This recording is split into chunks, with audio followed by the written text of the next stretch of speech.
Just a short drive outside of Page, Arizona, is the Navajo Nation Tribal Park, where you find Antelope Canyon.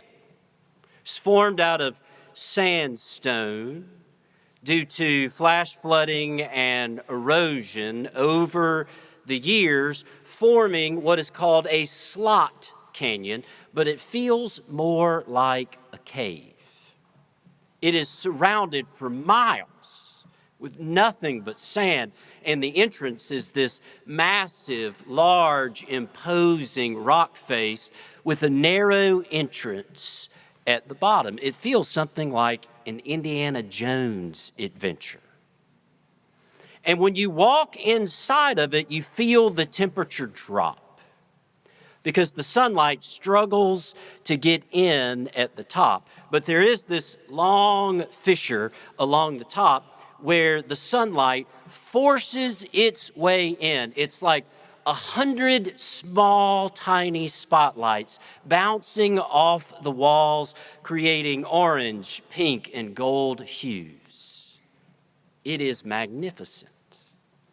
In fact, both Apple and Microsoft took pictures inside this canyon, which became the home screens for iPhone 6 and Windows 7. And every now and then, the guide would lean down and grab a handful of sand and toss it up in the air in the midst of these spotlights, and you would watch the particles just dance in the light. You couldn't take your eyes off of it. And it sounds as if the prophet Joel had seen this beautiful light. Rejoice, be glad. That he could not stop speaking of God's good news, but that didn't mean that the prophet had not seen harder days before. He also recalled swarming locusts and disappointing harvests, times when people struggled and did not have enough food to eat. But the prophet emphasized, God will not let us be put to shame.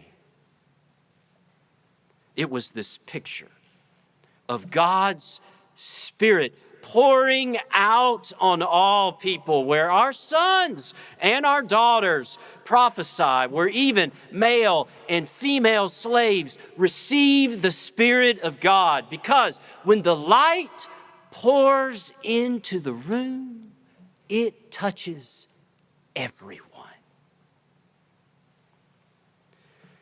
But buried deep within this celebration is this quiet question that endures as long as God's faithfulness endures, where the prophet, speaking for God, says, "You shall know that I am in the midst of Israel." And just behind that affirmation is the quiet question the people had been asking during the terrible harvest. Is God still there? And this is not just a question of doubt, but perhaps of honest faith. When we wonder, why has God not shown up yet? That we sent God an invitation to come into our lives. And it said, be here by 7 p.m. sharp.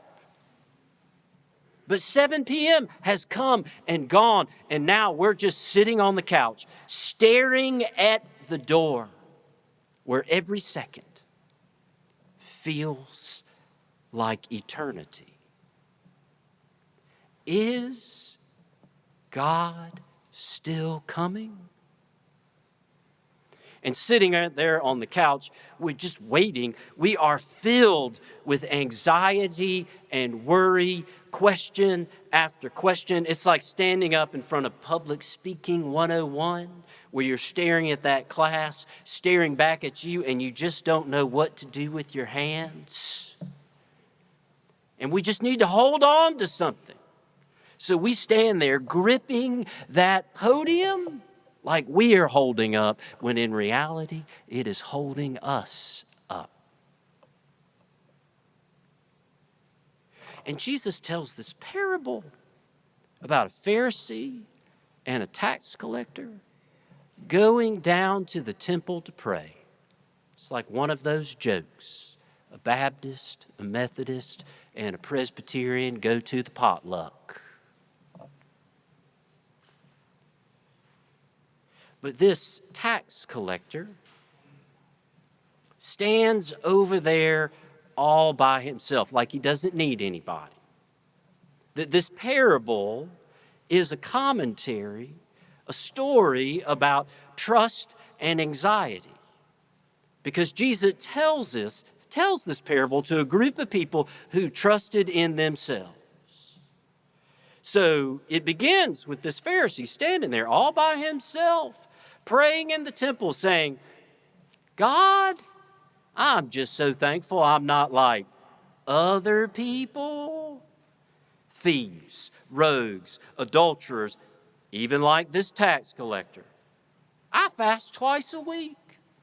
I give 1/10 of my income. But before we cast stones at this Pharisee, those are good things. He's not a thief. He fasts. He gives 1/10 of his income. It sounds like that prayer from Deuteronomy. I have neither transgressed nor forgotten any of your commandments. So perhaps the problem is not what he said, but the tone in which he said it. Then you have this tax collector standing far off. He can barely bring himself to look up towards the heavens when he simply prays, God, be merciful to me, a sinner.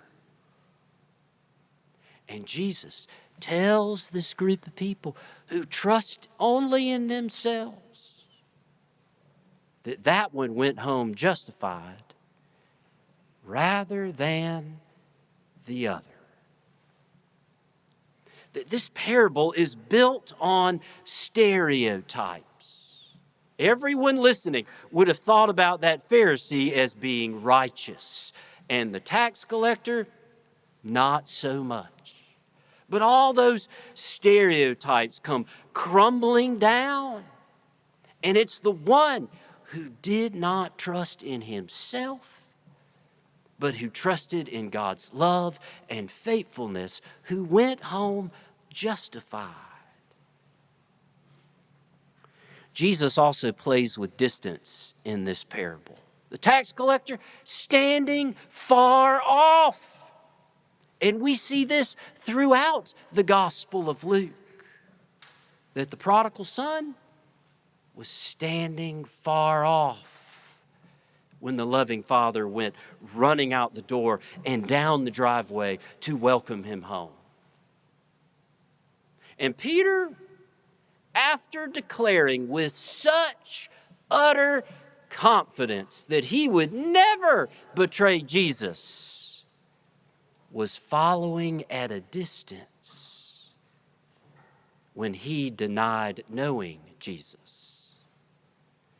And apart from a very few, most of Jesus' followers were standing far away when he was crucified. That when we are standing far off or feel as if we are, we need to hear the prophet remind us, God is still with us. when we are full of worry and anxiety, we need to remember the reassurance of the tax collector. God is still there. Even if we do not have MD after our names, we can learn a great deal from the Hippocratic Oath. The modern version was written by Dr. Louis Lasagna. I know he sounds like the next host on the Food Network. But he was a well-known researcher and clinician. And perhaps we all know that wonderful line, "Do no harm," which is worth living by. But there are all these wonderful lines throughout the Hippocratic Oath, like, "I will remember that there is art to medicine as well as science, and that warmth, sympathy, and understanding may outweigh the surgeon's knife or the chemist's drug." Or where it says, "I will not be ashamed to say, I know not, nor will I fail to call in my colleagues when the skills of another are needed for a patient's recovery." Or even, "I will remember that I do not treat a fever chart, a cancerous growth, but a sick human being whose illness may affect the person's family or economic stability." Beautiful, wonderful lines. But the line that leaps off of the page is, "I must not play God."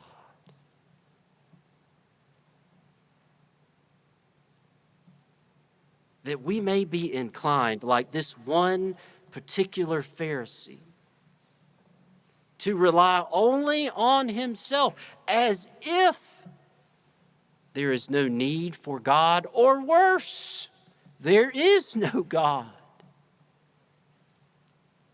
But all that happens is that we end up saying, "I'm just glad I'm not like other people." But when we are standing far off, filled with those questions that are so hard to ask, we need to hear the tax collector whisper to us, God is still there. That we must not play God, either judging others or justifying ourselves. Because when the light enters the room, it touches everyone. And it reminds us, God is still with us. Amen.